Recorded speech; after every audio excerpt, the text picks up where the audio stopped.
চাঁপাইনবাবগঞ্জের ভোলাহাটে গরিব অসহায় রিকশা চালকের বউ জুলেখা ভিডব্লিউবির অর্থাৎ শিশু মাতা কার্ডের জন্য কানের সোনা বন্ধক রেখে সুদের ওপর মেম্বারকে টাকা দিয়েও কার্ড না পেয়ে দাঁড়ে দাঁড়ে ঘুরছে, যেন দেখার কেউ নেই।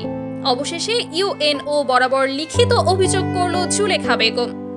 অভিযোগে জানা গেছে, উপজেলার গোহালবাড়ি ইউনিয়নের খালে আলমপুর গ্রামের গরিব অসহায় রিকশা চালক মোহাম্মদ আব্দুস সামাদের স্ত্রী জুলেখা গরিবী হালের সংসারে স্বামীর সামান্য আয়ের টানাপোড়েনের মধ্যে জোড়া তালি দিয়ে অন্যের সাহায্য সহানুভূতি নিয়ে তার সংসার চলে।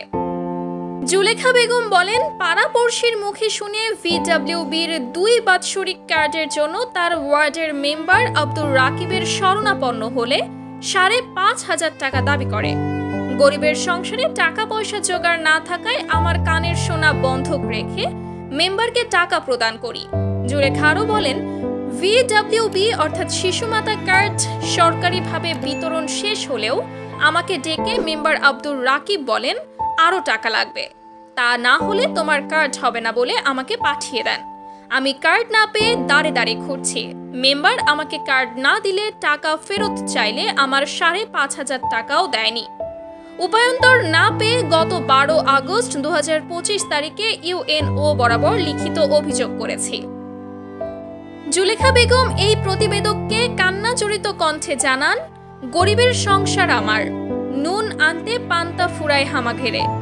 আমি আব্দুর রাকিব মেম্বারের ন্যায্য বিচার চাহি।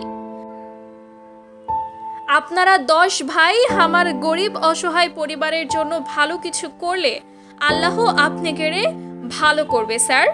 এই বলেই জুলেখা বেগম কেঁদে ফেললেন। ঘটনাটির ব্যাপারে উপজেলা নির্বাহী অফিসার মোহাম্মদ মনিরুজ্জামান জুলেখা বেগমের অভিযোগের প্রেক্ষিতে যথাযথ তদন্ত করার দায়িত্ব উপজেলা মহিলা বিষয়ক অফিসার পঙ্কজ কুমার দাসকে প্রদান করেন বলে জানা যায়।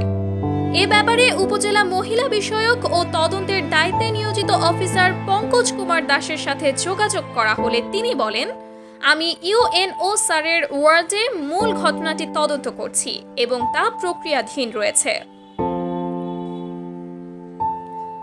ঘটনার বিষয়ে গোহালবাড়ি ইউনিয়ন পরিষদের চেয়ারম্যান মোহাম্মদ ইয়াসিন আলী শাহ বলেন, বিষয়টি আমার সচিবের কাছে শুনেছি, তবে আমার কাছে কোনো অভিযোগ দেয়নি।